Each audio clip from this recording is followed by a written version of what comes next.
আসসালামু আলাইকুম। রান্না করছি একটা অন্যরকম খাবার, সেটা হচ্ছে পোহা।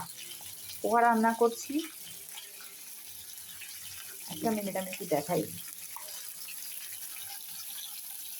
পোহাতে আমার নিতে হয়েছে যে চিড়া নিয়েছি, তেলের মধ্যে চিড়াটা আমি ঢেলে দিচ্ছি।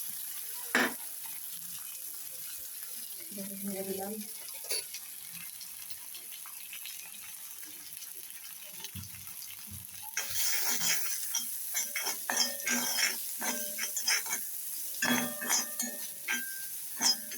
হোপ এটা ভালোই হবে। এখন আমি এখানে একটু হলুদ দেবো আর লবণ দিয়ে ইন্ডিয়ান পোহা। আজকে হবে ইন্ডিয়ান পোহা। আমি একটু ডিফারেন্ট করে করেছি, আপনারা চাইলে আপনাদের মতো করে করে নেবেন। খুবই টেস্টি খেতে, ভালো লাগে।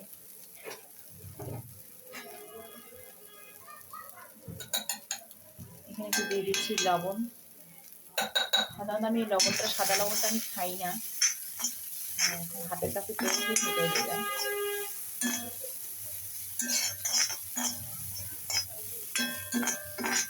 আমি আবার এরকম দস্তার পুরোনো ডেকচিতে রান্না করতে পছন্দ করি। এটা হেলদি,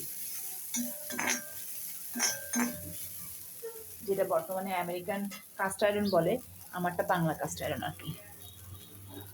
বাংলা কাস্ট আয়রনের দাম বেশি হবে না, আমেরিকান কাস্ট আয়রনের দাম একটু বেশি। এরপর দিলাম একটু হলুদ। হলুদটা আমি আসলে আমার এক ফ্রেন্ডের কাছ থেকে গিফট পেয়েছি। থ্যাংকস ফর দ্য হলুদ। এখনো পর্যন্ত খেয়ে শেষ করতে পারিনি। হলুদের কারবার চলতেছে। আসলে রান্না করতে জানলে অনেক কিছু রান্না করা যায়, না জানলে কিছুই না। হয়ে গেল আমার ইন্ডিয়ান পোহা। ইন্ডিয়াতে এটাকে পোহা বলে, আমরা বলি চিড়া ভাজা, যেটা আমি এখানে করছি। ইত্যাদিতে এটা খুব যায় আসলে। এখানে আমার কিছু তেল পড়েছিল, ওই তেলটা আমি ইউজ করেছি। সয়াবিন, সয়াবিন খাই না।